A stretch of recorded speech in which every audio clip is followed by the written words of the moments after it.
Today, we are diving deep into 5 absolutely intense chapters from the prophet Jeremiah. We're talking about the story of a nation right on the brink of collapse, a sacred promise that's been shattered, and one man who's caught right in the middle of it all, wrestling with his God and with his own people. So here's our roadmap. We're going to start by looking at the broken promises at the very heart of this conflict. Then, we'll listen in on Jeremiah's raw, personal complaints to God. After that, we'll decode some of the strange symbols God uses to warn his people. And then we'll witness the devastating consequences of it all, which leads to this final, stark promise of both national destruction and personal endurance. Okay, so our story really kicks off in chapter 11.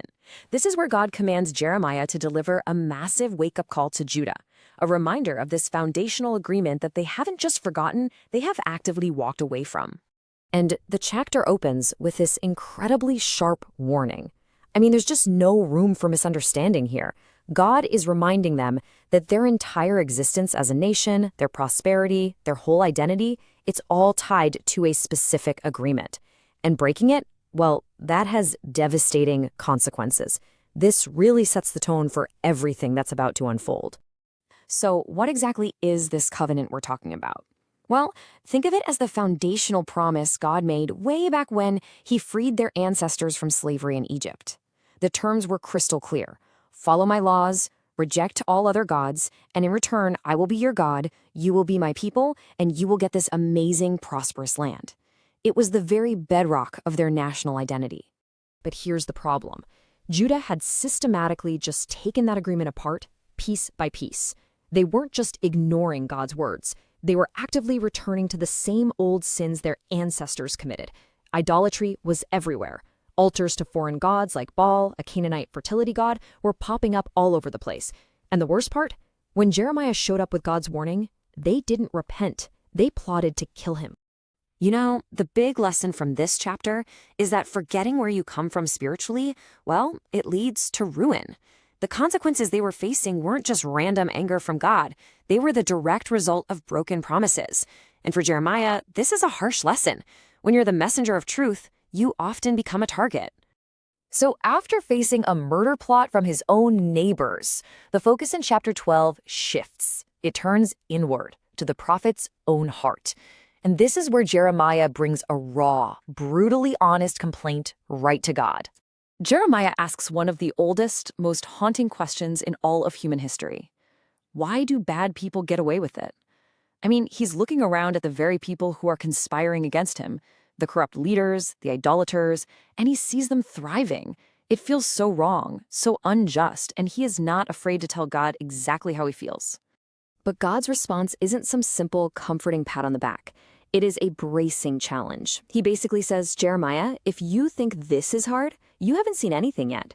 If you're getting tired out from a foot race, how are you ever going to compete against horses? He's calling his prophet to a whole new level of endurance, getting him ready for much bigger trials to come. So the takeaways here are pretty profound. First, it is absolutely okay to bring your honest questions and complaints to God. But second, faith isn't about getting easy answers. It's about building the strength to face harder and harder challenges. And even in the middle of all this judgment, God drops a hint about a future restoration, showing that his ultimate plan is always bigger than the crisis of the moment. Okay, so since spoken warnings are being completely ignored, God switches up his tactics in chapter 13. He has Jeremiah engage in a kind of prophetic street theater, using these powerful symbolic actions to get his message across in a way that is just impossible to ignore. God gives Jeremiah this really strange set of instructions. A linen girdle, or a belt, was something you wore right up against your skin. It was a symbol of intimacy and honor. He tells Jeremiah to wear this new one, then take it on a super long journey all the way to the Euphrates River, which, by the way, is in the heartland of Babylon, their future enemy, and bury it. And when he goes back to get it, it's totally rotted. It's useless. So what does all this mean? Well, it's a powerful picture of God's message. That clean girdle represented how Judah was meant to cling closely to God, to be near to him. But the ruined girdle, that's what they've become through their stubborn pride and idolatry, spiritually corrupt and just good for nothing. Then the chapter adds another symbol, wine bottles, which shows how the entire nation is going to be filled with the disorienting drunkenness of God's judgment, crashing into each other in total chaos. The lesson here is pretty clear. It's pride that rots that relationship with God from the inside out. And just like that girdle was publicly ruined by the great river of a foreign power, their constant sin is going to lead to the public shame of being carried away into exile. What's done in secret is going to be exposed.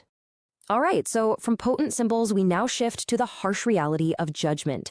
In chapter 14, the consequences of sin are not a metaphor anymore. They are being felt in the cracked, dry soil of a land that's been gripped by a devastating drought.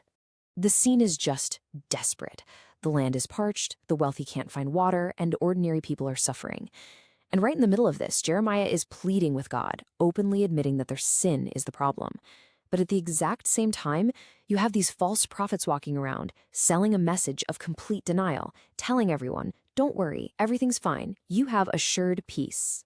God's response to Jeremiah is absolutely chilling. He tells his own prophet to stop praying for the people. Their religious acts, their fasting, their offerings, they're all empty because their hearts haven't changed. The time for mercy has passed. Judgment by the sword, by famine, and by plague is now locked in. You know, this chapter teaches a really hard lesson. That message of peace, peace, when there is no peace, is a toxic lie. It actually stops people from facing reality and turning back to God. And it shows that, tragically, there is a point of no return, a point where hearts can become so hard that judgment is the only option left. And that brings us to chapter 15. This one brilliantly weaves together the absolute certainty of God's judgment with the climax of Jeremiah's own personal suffering, and it all culminates in a divine promise of endurance. To really underscore how final this judgment is, God invokes the names of Moses and Samuel. I mean, we're talking about two of the greatest spiritual giants in Israel's history. He's saying that even if these guys were standing right here pleading for the people, it wouldn't make a single bit of difference. The decision is made. The relentless weight of his job finally just crushes Jeremiah. In his darkest moment, he cries out, and he accuses God of being like a mirage in the desert, a stream that looks real but dries up the moment you need it most. His pain feels endless, his wound incurable, and he feels completely and utterly alone. But right there, in that moment of despair, God meets him, not with condemnation, but with a renewed mission and a powerful promise. He calls Jeremiah to get back up, to separate the precious truth from the worthless lies. And in return, God says he will make Jeremiah like a fortified bronze wall. The people will fight him, but they will not win, because God himself will be his rescuer and his deliverer. So when we step back and look at these 5 chapters together, a really clear picture emerges. God is serious about his promises. The call to speak the truth is often a call to suffer for it. And while judgment on unrepentant hearts is certain, God's promise to sustain his faithful servants through the fire is just as sure. And that really leaves us with a final thought, doesn't it? Jeremiah's struggle feels incredibly modern. He was caught between false prophets promising easy answers and a divine call to declare a really difficult reality. It makes you wonder, in our own lives, surrounded by endless noise and conflicting messages, how do we find the clarity to know it's true, and then find the courage to hold onto it, no matter what it costs?